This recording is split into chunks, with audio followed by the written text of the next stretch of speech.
تم خود مشقت میں ڈل جاؤ گے. دیکھو نا، ابھی اگر حضور صلی اللہ علیہ وسلم یہ بات مان لیتے ولید ابن عقبہ رضی اللہ تعالی عنہ کی اور حملہ کر دیتے اس کو سچ مان کر، تو تم خود مشقت میں ڈل جاتے.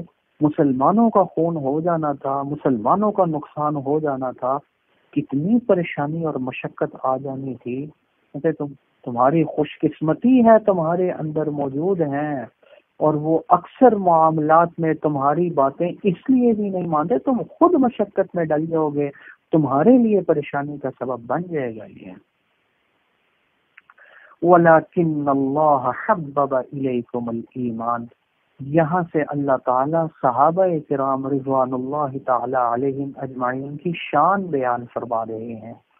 یہ بھی ایک شبہ کا جواب ہو سکتا ہے کہ پیچھے دیکھیں نا، یہ جو صحابہ کا ذکر چل رہا تھا، اس پر کسی کے ذہن میں یہ اشکال آ سکتا ہے، یہ سوال اٹھ سکتا ہے کہ یار یہ تو صحابہ بھی ہماری طرح ہی تھے، جیسے ہم سے گناہ ہوتے ہیں گناہ تو ان سے بھی ہو جاتے تھے. اب دیکھو نا، تو بکر صدیق رضی اللہ تعالی عنہ، عمر فاروق رضی اللہ، کتنی اونچی ہستیاں تھیں، اور حکم آ گیا کہ حضور صلی اللہ علیہ وسلم کے سامنے اونچی آواز سے بات کرتے ہو. یہ تو حضور کے ادب کے خلاف ہے، یہ ادب کے خلاف معاملات حضور صلی اللہ علیہ وسلم کے سامنے تم کر رہے ہو.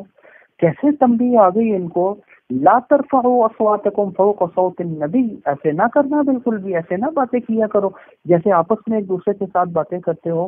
حضور کا کوئی وقار اور احترام بھی تو ہوتا ہے، تو خیال کیا کرو. ایسے نہ ہو تمہارے سارے اعمال ہی ضائع ہو جائیں، ان تحبط اعمالکم، اور تمہیں پتہ بھی نہ چلے.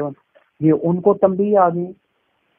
پھر قبیلہ بنو تمیم، جنہوں نے باہر سے کھڑے ہو کر سرداروں نے آواز لگائی تھی حضور صلی اللہ علیہ وسلم کو، ان لوگوں نے کہ اخرج الینا یا محمد. سمجھ نہیں آتی کس کو آواز دے رہے ہو گھر کے باہر سے کھڑے ہو کر. یہ انداز ہے، یہ طریقہ ہے، یہ ادب ہے حضور صلی اللہ علیہ وسلم کو بلانے کا.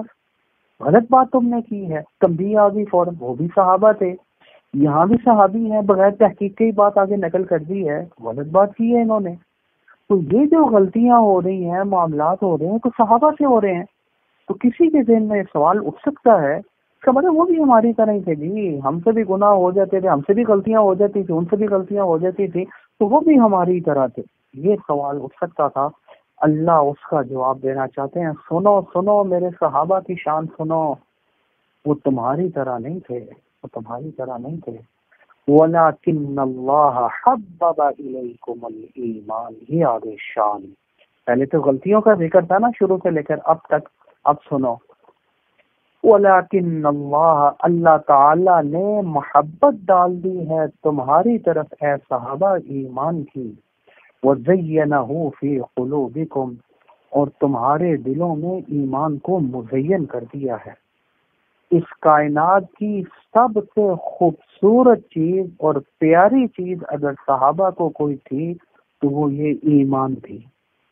ایمان سے زیادہ پیاری اور خوبصورت چیز ان کے لیے کوئی اور نہیں تھی. وہ اس کے لیے اپنے آپ کو قربان کرنے کے لیے،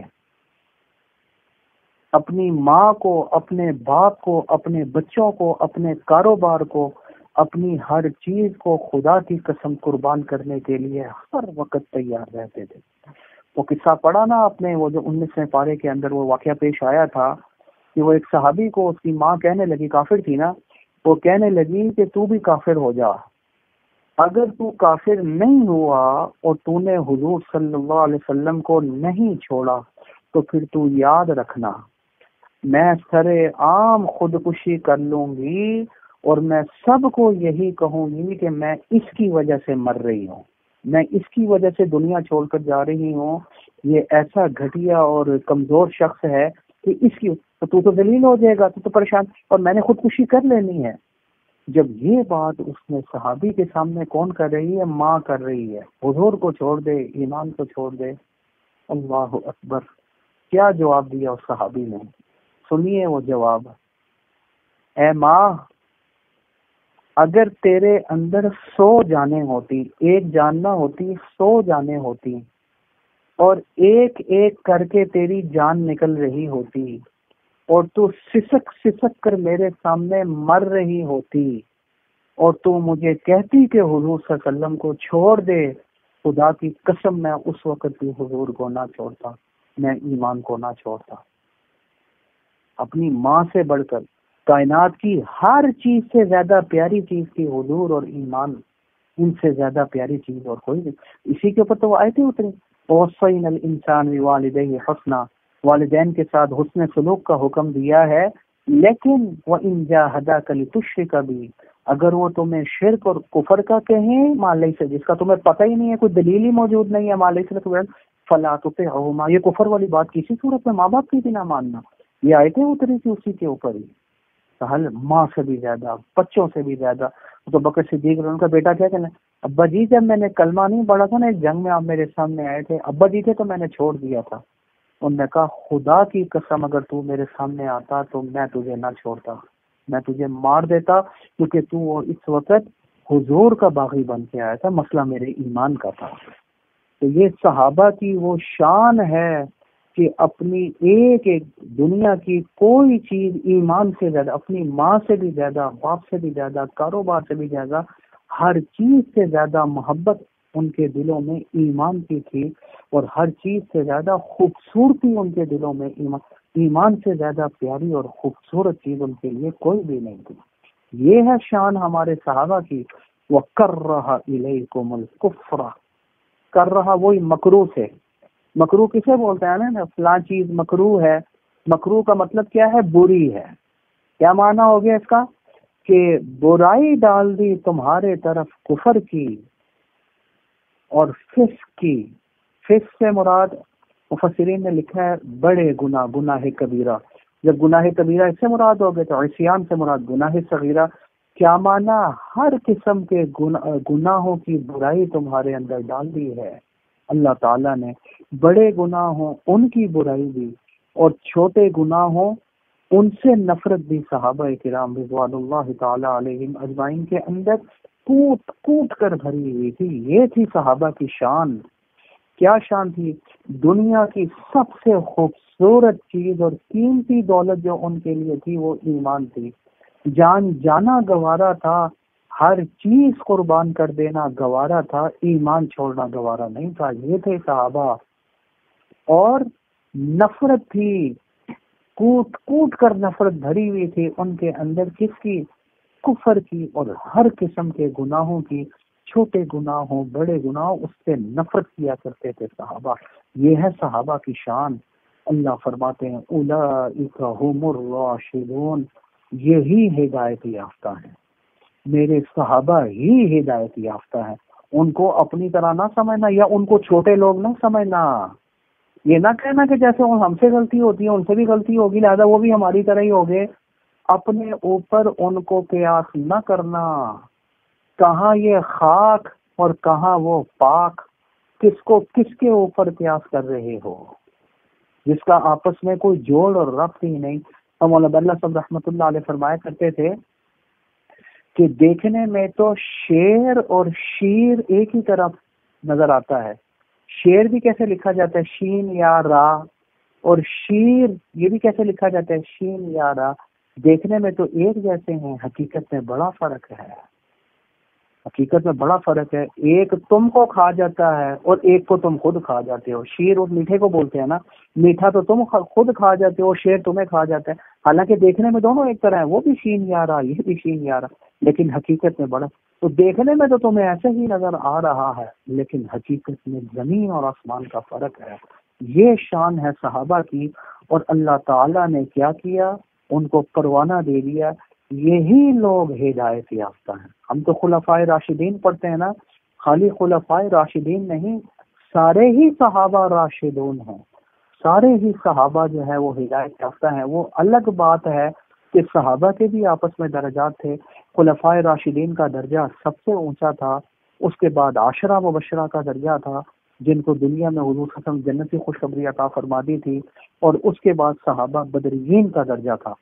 بدری صحابہ سے یاد آیا مجھے کہ علماء نے کیا کیا، مفتی تقی صاحب دامت برکاتہم العالیہ نے بھی ان کے نام ذکر کیے. 313 جو صحابہ تھے. یہ ایک تجربے والی بات کہہ رہا ہوں، بڑے بڑے حضرات کا تجربہ ہے کہ ان صحابہ کے نام لے کر اگر اللہ تعالیٰ سے دعا مانگی جائے اللہ تعالیٰ قبول فرماتے ہیں. یہ میں کوئی حدیث نقل نہیں کر رہا، میں ایک تجربے والی بات کر رہا ہوں. بڑے بڑے علماء نے لکھا ہے یعنی اللہ نے وہ شان عطا کی تھی ان صحابہ کو جو صحابہ بدریین تھے، اس کے بعد ان کا درجہ، پھر دوسرے لیکن سارے کے سارے صحابہ کو اللہ تعالیٰ نے کیا پروانہ دے دیا؟ راشدون کا، یہ سارے ہی ہدایت یافتہ تھے، رضی اللہ تعالی عنہم، اللہ تعالیٰ ان سب سے راضی ہو چکے تھے، رضا والا اور ہدایت یافتہ ہونے والا پروانہ ان کو مل چکا۔ فضلا من اللہ و نعمہ، یہ اللہ کا فضل اور اللہ کا انعام ہے ان کے اوپر، اور اللہ تعالیٰ جاننے والے اور حکمت والے ہیں۔ اللہ تعالیٰ سے کوئی چیز ڈھکی چھپی نہیں، اسی لیے تو اللہ تعالیٰ نے ان کو یہ مرتبہ عطا فرما دیا ہے۔ یہاں آ کر بات ختم ہو گئی۔ آگے 9ویں اور 10ویں آیت جو ہے، یہ اس کا تعلق اس ماقبل آیتوں کے ساتھ نہیں ہے، تو پھر کیا جوڑ اور ربط ہوگا؟ اس کا جوڑ اور ربط یہی بنا لیا جائے کہ پہلے بھی اللہ تعالیٰ حکم بیان کر رہے تھے، آگے بھی حکم بیان ہو رہا ہے۔ سب سے پہلے تو کیا حکم بیان کیا؟ لا ترفعوا اصواتکم، حضور کے سامنے بلند آواز سے بات نہ کیا کرو، بے ادبی نہ کیا کرو حضور۔ دوسرا حکم کیا آ گیا؟ بلا تحقیق بات نہ کیا کرو۔ اب یہ تیسرا حکم آ گیا۔ کہا تھا نا اس صورت کے اندر اللہ تعالیٰ وہ زندگی گزارنے کے آداب اور اس سے متعلق احکام بیان فرما رہے ہیں۔ اب تیسرا حکم کیا بیان کیا؟ حکم کا حکم کے ساتھ ربط اور جوڑ ہے، پہلے بھی حکم بیان ہو رہا تھا، اب بھی حکم بیان ہو رہا ہے۔ اب نیا حکم کیا آیا ہے کہ دیکھو، اگر مومنین کی دو جماعتوں کے اندر جھگڑا ہو جائے، وَإِن طَائِفَتَانِ مِنَ الْمُؤْمِنِينَ اقْتَتَلُوا، مومنین کی دو جماعتوں کے اندر اگر جھگڑا ہو جائے، قتال ہو جائے، لڑائی ہو جائے، تو فَأَصْلِحُوا بَيْنَهُمَا، یہ حکم آ گیا، ان کے درمیان صلح کروا دیا کرو، اس کے درمیان پیچ اپ کرا دیا کرو، صلح کرا دیا کرو۔ اور آپ دیکھو اصلحو، اگر آپ نے گرامر پڑھی ہوئی ہے تو اصلحو کا مطلب ہے، اصلحو امر کا صیغہ ہے، یعنی حکم ہے، یہ آ گیا نیا حکم۔ اور آپ کو پتہ ہے امر اور حکم وجوب کے لیے آتا ہے۔ اللہ تعالیٰ جس چیز کا حکم دے دے عام طور پر وہ واجب ہو جایا کرتی ہے، تو اللہ تعالیٰ نے حکم دیا صلح کا کہ ان کے درمیان صلح کرا دیا کرو۔ کیا مطلب؟ یہ مسلمانوں کی ذمہ داری ہے، یہ مسلمانوں کی ذمہ داری ہے کہ اگر وہ دیکھتے ہیں کہ دو مسلمانوں کے درمیان میں جھگڑا ہو گیا ہے، لڑائی ہو گئی ہے، تو وہ ان کے درمیان میں صلح کروا لیں۔ یہ ہو گئی بات، وہ لڑائی کو اور نہ بھڑکائیں بلکہ صلح کروا لیں، یہ مسلمانوں کی ذمہ داری ہے۔ یہ صلح کروانا خاص طور پر ان مسلمانوں کے ذمے، ان لوگوں کے ذمے جو مسلمانوں کے ہاں معتبر سمجھے جاتے ہیں، جو صلح کروا سکتے ہیں اور جن کی صلح سے معاملہ حل ہو سکتا ہے جن کے بیچ میں پڑنے سے، تو پھر ان کے لیے اس جھگڑے کو ختم کروانا اور یہ صلح کروانا واجب ہے، لازم ہے، ضروری ہے۔ اب دیکھ لیں آپ، کیا ہمارا معاملہ ایسا ہی چل رہا ہے؟ بڑی معذرت کے ساتھ ہم جب یہ حالات جو دیکھتے ہیں تو ہمارے سامنے یہ باتیں آ رہی ہیں کہ یہ جو لوگ بیچ والے ہوتے ہیں، یہ عام طور پر کیا کرتے ہیں؟ یہ عام طور پر لڑائی کو اور بھڑکاتے ہیں۔ ایک فریق کے پاس گئے نا، اس سے بات سننے کے اوہو انا للہ و انا الیہ راجعون، تو تمہارے ساتھ تو بڑی بےعزتی ہوئی ہے،